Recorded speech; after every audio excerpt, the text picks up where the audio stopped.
د کندوز ولایت د نظم او ښاري پراختیا کمیسیون د خپلو فعالیتونو په دوام د ښار هغه واټونه او مارکیټونه پاک او تنظیم کړل چې د ښاریانو د تګ راتګ پر مخ یې پلې لارې تړلې وې. په ورته وخت کې مسؤلینو په ښار کې یو شمېر هغه هټۍ هم وتړلې چې د دغه کمیسیون د کارکوونکو لخوا ورته له وړاندې خبرداری ورکړ شوی و، خو دوی بیا هم د نظم او ښاري پراختیا پر خلاف خپلو فعالیتونو ته دوام ورکړی و. څو ورځو کې چې کومه کارونه کمیسیون کړي وو له هغه مارکیټونه او له هغه ځایونو نظارت وکړ.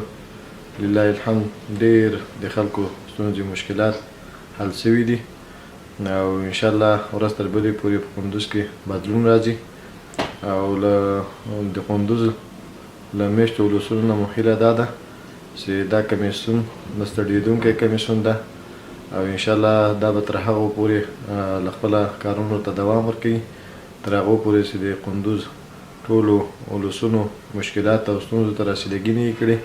انشاءالله دا به له خپله فعالیتونه به همیشه لپاره دوامداره توګه باندې ساتي او له ولسونو نه مو هیله دا ده چې باید له کمیسیون سره همکاره واوسیږي او دا د تنه د ښاروالۍ او د دې کمیسیون کار نه ده. دا ولس هم په دې کمیسیون کې هغه کسبکاران دي، دکانداران دي، د مارکیټو مالکین دي، باید د کمیسیون سره پوره همکاري وکړي. په ورته وخت کې ښاریان په دغه ولایت کې د نظم او ښاري پراختیا کمیسیون د کاري بهیر ستاینه کوي. له مسئولینو غواړي چې دغه بهیر ته دوام ورکړي.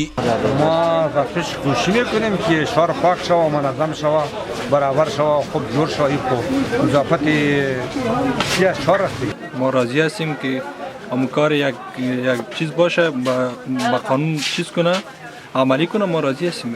په کندوز ولایت کې د نظم او ښاري پراختیا بهیر په داسې حال کې پیل شوی چې د دغه ولایت اوسیدونکو په زلونو په ښار کې د سړکونو او پلي لارو له بندېدو شکایت کړی و او د دې کمیسیون د جوړېدو غوښتنه یې درلوده.